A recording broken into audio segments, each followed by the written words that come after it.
ఈ జూలై మంత్‌లో నాకు చాలా హ్యాపీ అనిపించింది ఏంటంటే ఇదే. ఈ ఫ్లవర్ చూడండి ఎంత బావుందో. ఇది ఇప్పుడంటే మే ఫ్లవరు, ఫుట్‌బాల్ ఫ్లవర్ అలా అంటున్నారు. మేము నాటిన స్టార్టింగ్‌లో ఈ మొక్కని జూన్ ఫ్లవర్ అనే అనేవాళ్ళం. వర్షం వచ్చినప్పుడే పూసేదిది. ఇప్పుడైతే ఒక 3 ఇయర్స్ తర్వాత మాకు మా గార్డెన్‌లో పూసిందిది జూలై మంత్‌లో. యాక్చువల్‌గా ఈ వీడియోలో నేను చెప్పాలనుకున్నవి నా హ్యాపీనెస్‌ని షేర్ చేసుకోవాల్సినవి 2 థింగ్స్. ఒకటి జామ చెట్టు. ఇది మా ఫ్రెండ్ ఆళ్ళ ఫాదరు చనిపోయినప్పుడు ఆయన జ్ఞాపకార్థం మొక్కలు పంచారు. అదే ఆ టైంలో నేను మందారం తర్వాత ఇది తెచ్చుకున్నాను. ఇది ఇంత పెద్దయిపోయి ఇన్ని మొగ్గలు, పువ్వులొచ్చేస్తాయి అనుకోలేదు నేను. సో, అందుకని చిన్న టబ్‌లో పెట్టాను. రెండోదేంటంటే కడియం. ఫస్ట్ టైం నేను కడియం వెళ్లి మొక్కల్ని టచ్ చేయకుండా వచ్చిందిదే. అంటే మేము వెళ్ళే ప్లేస్ ఆన్ ద వేలో నర్సరీలుంటాయి. సో, ఆగడం అయితే అయ్యింది. కానీ ఇప్పుడు రీసెంట్‌గా ఏవో పురుగులు అది గూడా కడియంలోనే చాలా ఎక్కువున్నాయని రూమరొచ్చింది గదండీ! వాటి వల్ల స్కిన్ మీద చాలా ర్యాషెస్ రావడం అలా అనమాట. సో, అది విని ఆ మొక్కల దగ్గరికి వెళ్ళొద్దు అనన్నారు. సో, చెప్పిన మాట వినాలి గాబట్టి ఆగిపోయాను. అయితే ఈ సమ్మర్‌లో నాకు సంపెంగ మొక్కలు ఎండిపోయినాయి. నాగు సంపెంగ తర్వాత నెగ్ సంపెంగ నెక్స్ట్ ఏంటంటే సింహాచలం సంపెంగి. ఈ 3 చెట్లు చనిపోయినాయి. సో, ఈ 3 ఎలా అయినా తీసుకోవాలని చెప్పి వెళ్ళాను. లక్కీగా ఈ నర్సరీలో 3 ప్లాంట్స్ ఉన్నాయి. సో, ఆ 3 ప్లాంట్స్ తీసుకొనొచ్చానమాట. ఎందుకు చనిపోయాయో తెలీదు. చాలా ఈ సమ్మర్‌కే అని అనుకుంటున్నాను నేను. 2 పూటలు నీళ్లు పోసినా గూడా ఎందుకో మరి ఆ మొక్కలు తట్టుకోలేదు. ఏమైనా అవి హైబ్రిడ్ మొక్కలు గదండీ అందుకని.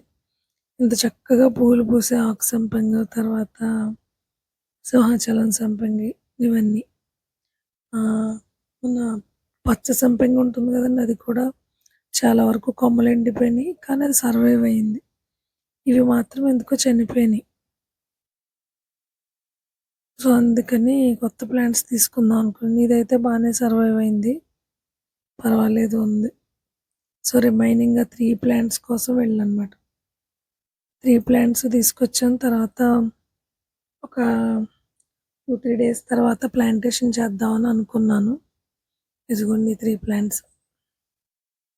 సింహాచలం సంపెంగకే పువ్వులు లేవు. దీనికి కూడా ఒక పువ్వుంది.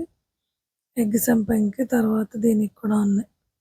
తీసుకొచ్చిన నెక్స్ట్ డేనే ఇది బ్లూమ్ వచ్చిందన్నమాట.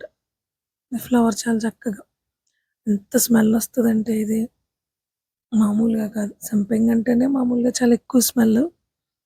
ఇది మాత్రం చాలా ఎక్కువగా వచ్చింది. ప్లాంట్ అయితే చాలా డెలికేట్ ప్లాంట్ ఇది. సో, నేనేం చేశానంటే లాస్ట్ వీక్ మన గార్డెన్‌లో వచ్చిన ఎండిపోయిన ఆకులు, తర్వాత కంపోస్ట్ వీటితో తయారైన మట్టిని నేను ఈ కుండీలోకి తీసుకున్నాను. ఈ టబ్‌లో. ఆకు సంపంగి తర్వాత ఎగ్ సంపంగి 2 కూడా ఒకే దాంట్లో పెట్టాలనుకున్నాను. ఎందుకంటే ఆకు సంపంగి పర్వాలేదు. ఎండున్నా కొంచెం సర్వైవ్ అవుతది. దీన్నైతే తీసుకెళ్ళి షేడ్‌లో పెట్టాలి. ఇప్పుడు షేడ్‌లో పెట్టే అంత కంఫర్ట్‌గా లేదు. అంటే ప్లేస్ లేదు. సో, ఈ పక్కన ఈ ప్లాంట్‌తో ఉంటే కొంచెం అది మంచిగా ఉంటది కదా అని చెప్పి నేనేం చేశానంటే ఈ 2 ప్లాంట్స్‌ని ఒకే దాంట్లో పెట్టాను. ఇది కొంచెం పెద్దదే టబ్బు. సో, దీన్ని తర్వాత ఎగ్ సంపెంగని కూడా పెట్టాను.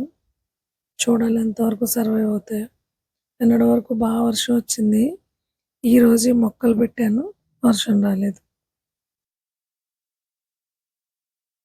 చూడాలి ఎలా ఉంటదో.